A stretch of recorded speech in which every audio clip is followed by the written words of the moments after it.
Welcome to the Comedy Reset Spotlight.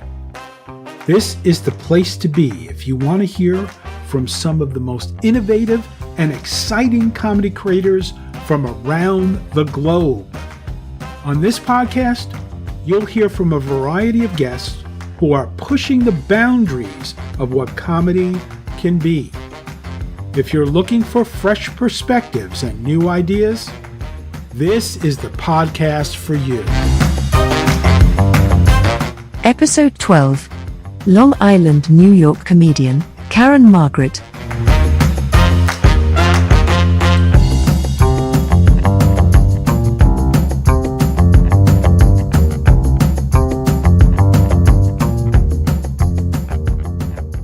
When did you first start doing stand-up comedy? I took a course in 2019. It was like 6 classes. We performed on the 5th. They reviewed you on the 6th.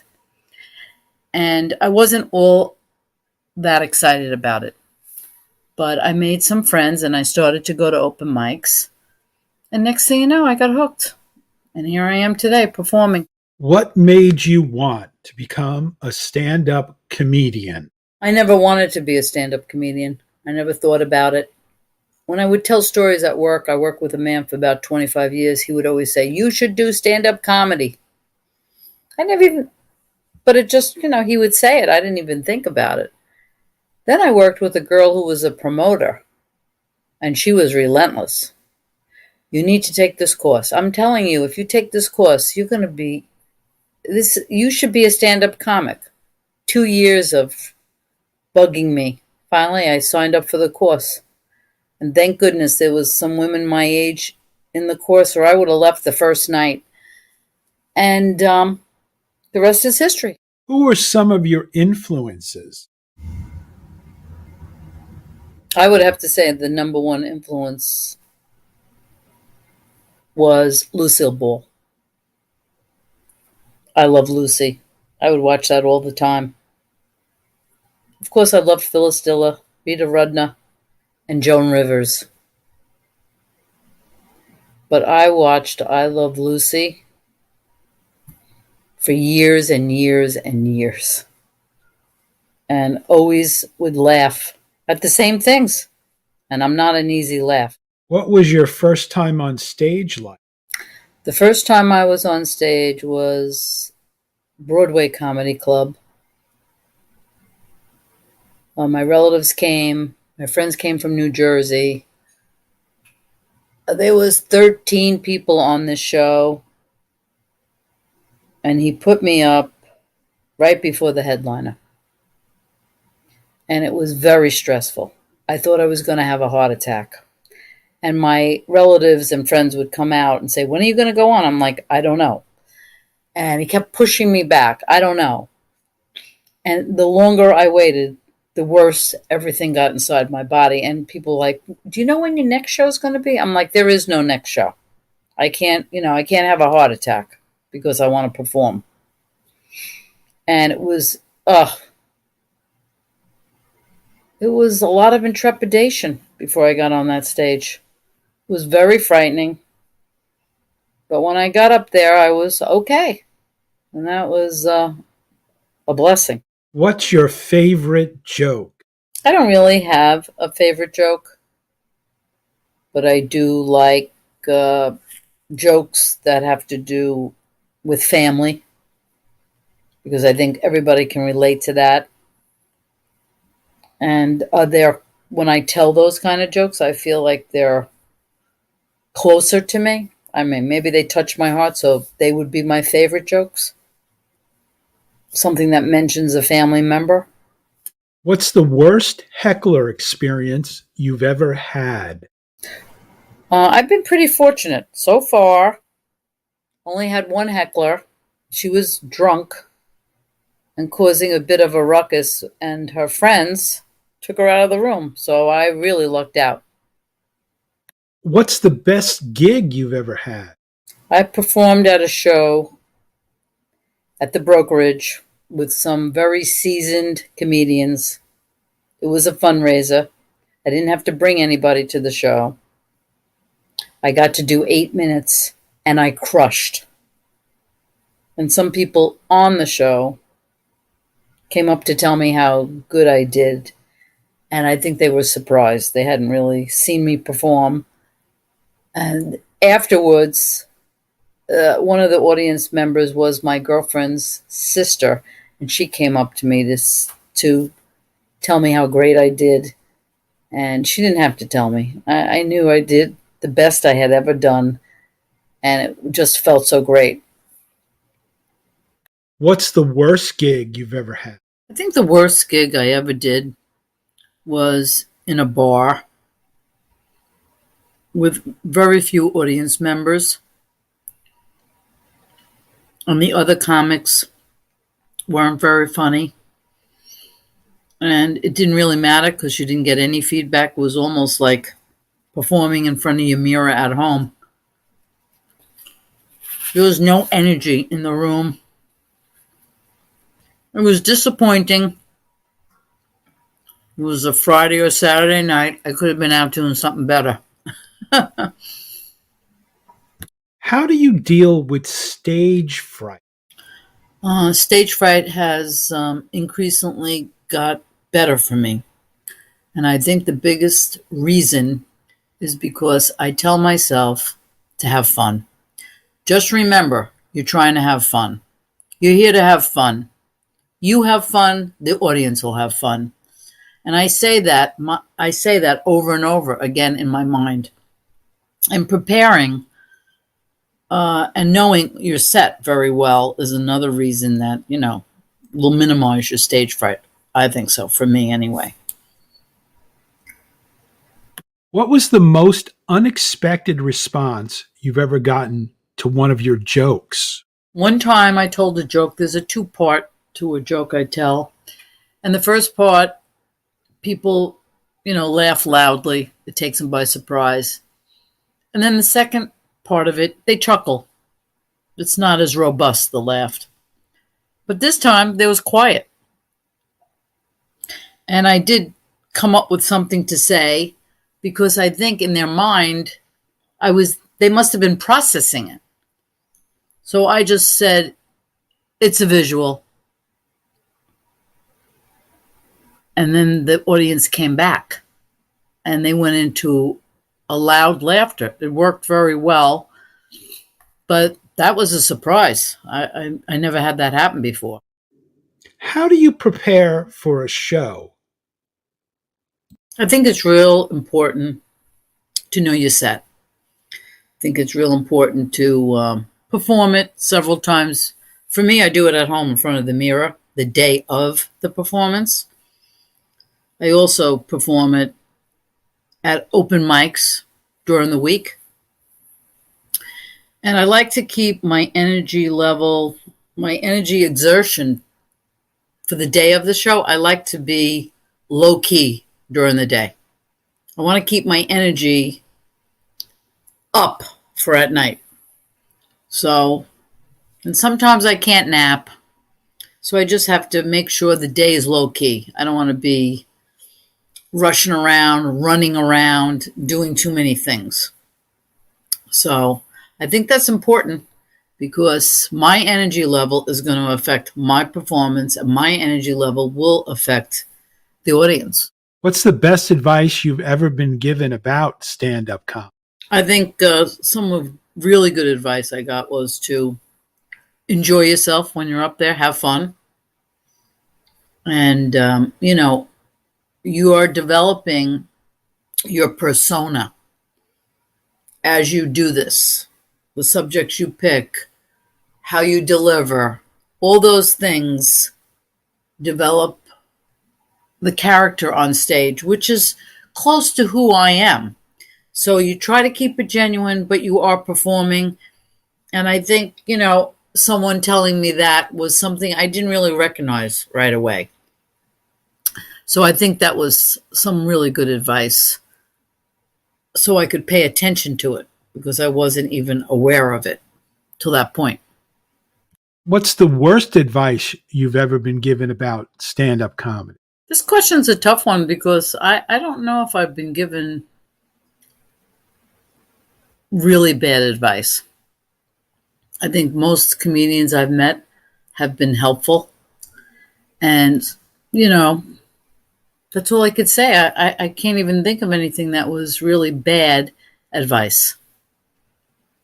What would you say is the biggest misconception about stand up comedy? Stand up comedy to me seemed very, not that it wasn't hard to do, but it seemed simple, you know? And it's the furthest thing from simple.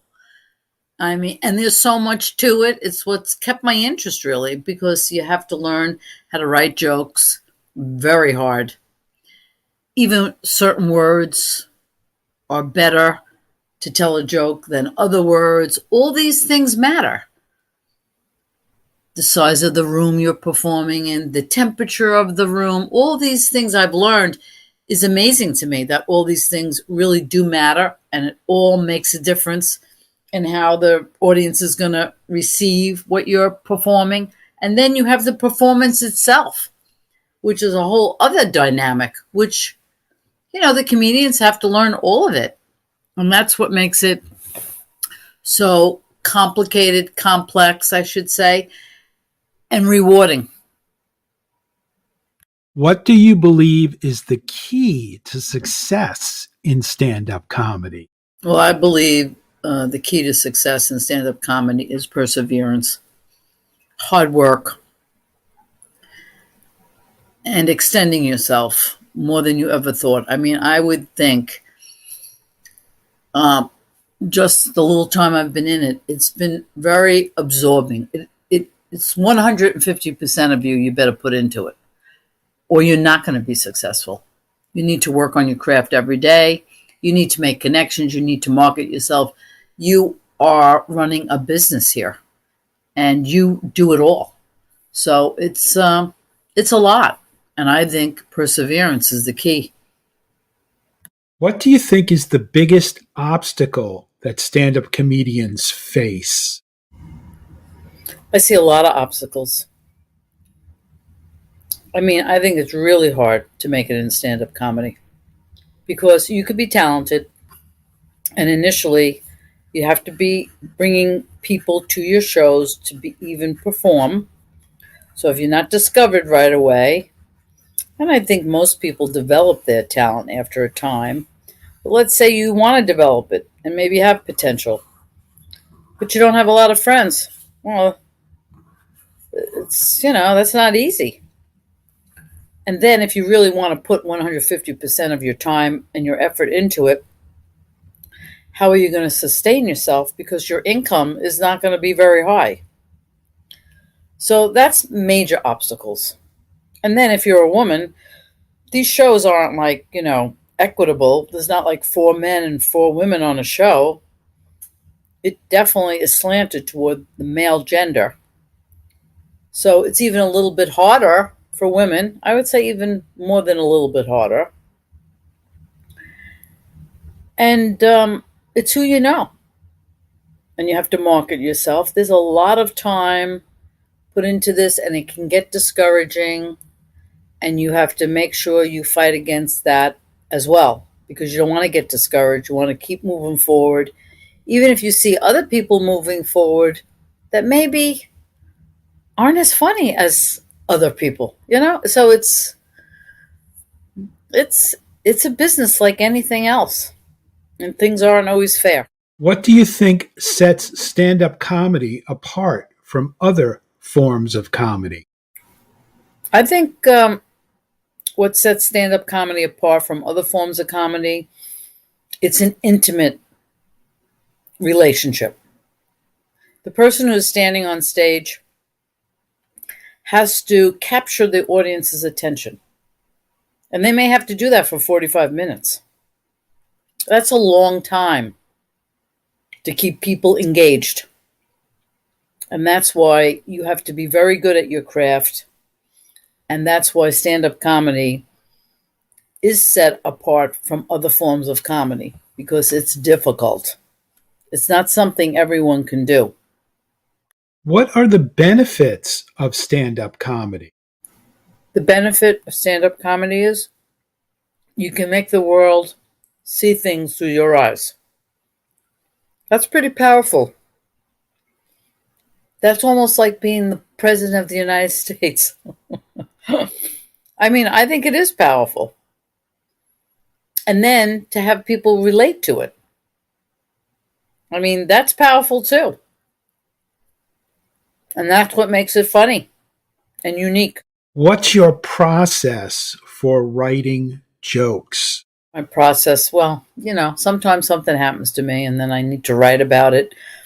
And next thing you know, it turns into a joke. Or sometimes I see something that strikes me funny. Or many times I'll be with somebody and I give an answer that's comical and I write it down and try to use it. My process is, I keep trying to work the joke till it never misses. What's the most important thing for a stand-up comedian to remember? Most important thing for a stand-up comedian to remember is when they give you 6 minutes, don't go over. Don't go over. You may not be invited back again. What do you think are the best techniques for dealing with hecklers? You don't want to engage in a negative way. I would try to ignore them and then maybe just make a joke at their expense. But you really don't want the audience to take sides. So personally, I would just try to move beyond it.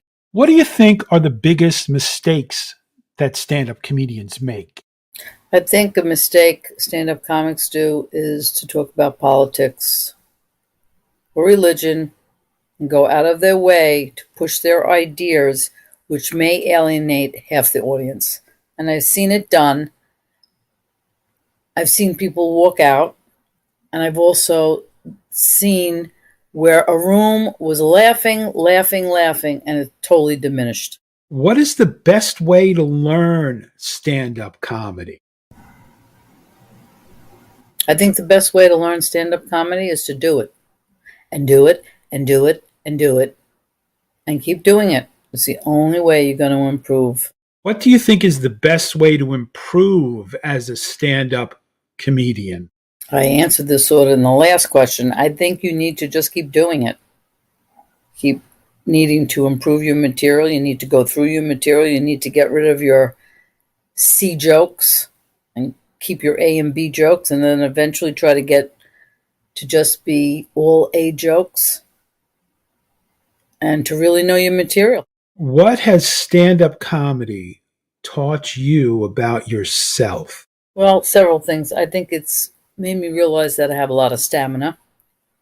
I also realize that it helps me work things out emotionally for myself at some level. And I think it relieves me of pain. And I think most human beings walk around with pain. One degree or another, because life is not easy.